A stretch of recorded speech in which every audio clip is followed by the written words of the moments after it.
Hey, Mike here, working with the ejector system here again. So first I really got to do much experimentation with it. Did a little bit last night after I assembled it. As I explained before in previous videos, it's a vapor compression system.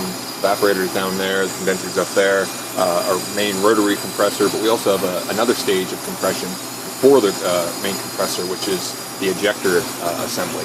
And that uses the pressure component of the incoming high-pressure refrigerant coming into the low side, passes it through an orifice, picks up velocity, pressure is converted, potential is converted into kinetic energy, and it gives up some of that energy to vapor being drawn off the evaporator, thereby compressing it just a little bit.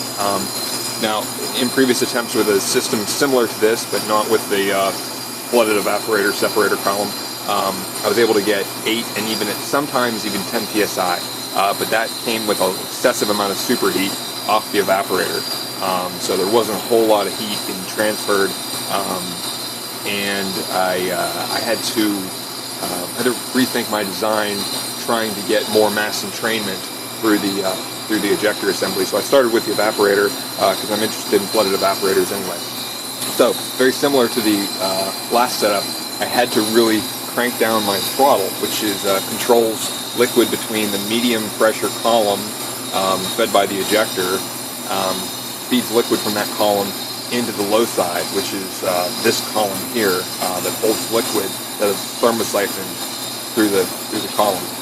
Anyway, I wanted to point out here that about 4.5 degree temperature difference between the medium pressure side and the low pressure side.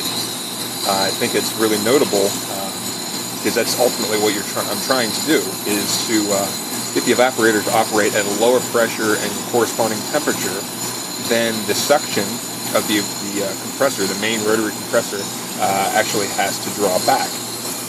So that second value corresponds to the medium temperature, medium pressure column, which the suction line, right here, actually goes straight back to the compressor. So the third value is actually the vapor being drawn back to the compressor, which you see is actually a little bit cooler than the liquid inside the column.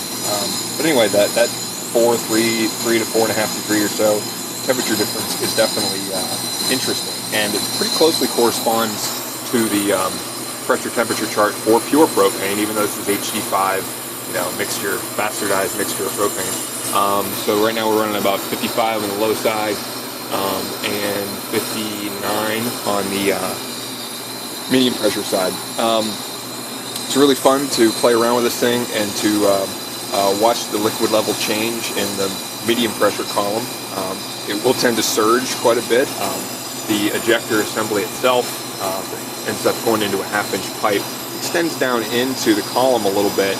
I wanted to do that to try to clear this suction that goes back to the compressor, so it wasn't drawing a lot of liquid back. What ended up kind of happening was, in certain cases where there's too much liquid in this column, it will kind of surge up and then get blown down.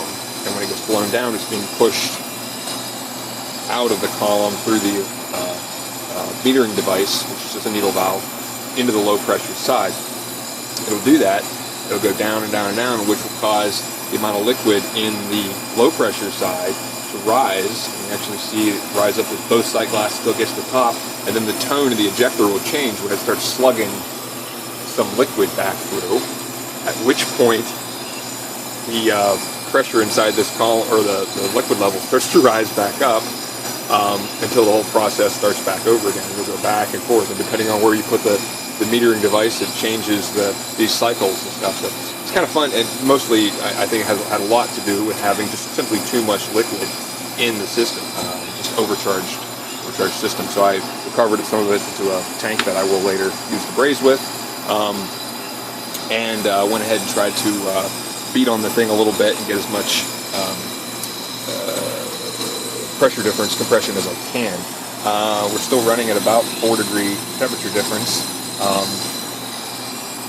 We're at about 54 and 58. So we're not doing as well as I've done in the past.